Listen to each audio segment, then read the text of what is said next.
আলাইকুম ভাই, আমার রক্ত এ নেগেটিভ। আমি চাই না আমার কিডনিটা বেচতে, কিন্তু আমার রাস্তা দুইটা।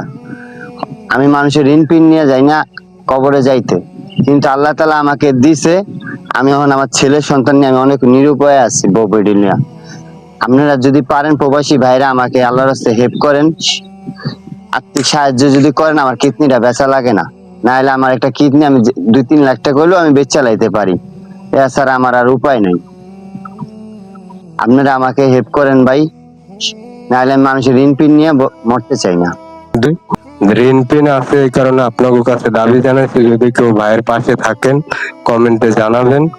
সবাই ভালো থাকবেন। প্রবাসী ভাইরা অনেক টাইমে তো অনেক মানুষের, অসহায় মানুষের পাশে দাঁড়ান। এই ভাইটা আসলে কতটা রাত্রে ঘুমায় না, দেখেন শরীরের অবস্থা ভাই। এটা আসলে এই জায়গায় কেউ না দাঁড়াইলে বুঝবে না। ও একটা টাইমে খারাপ পথে চলতো, কিন্তু এখন কোনো খারাপ পথে চলে না, ভালো আছে। দুইটা পোলাপান নিয়া দুই বেলা খায়া মুইটা বাইসা থাকা, কিন্তু কাজ করে, যেই কাজ করে মাসে কিস্তি হয়েছে আপনার 12,000 টাকা, অথচ ইনকাম হয়েছে মনে করেন 10,000 টাকা। তাইলে হেল্পারি করে রাজমিস্ত্রি, কি কষ্ট ভাই। এগুলো আপনারা একটু প্রবাসী ভাইরা আপনার পাশে থাকবেন। আসসালামু আলাইকুম।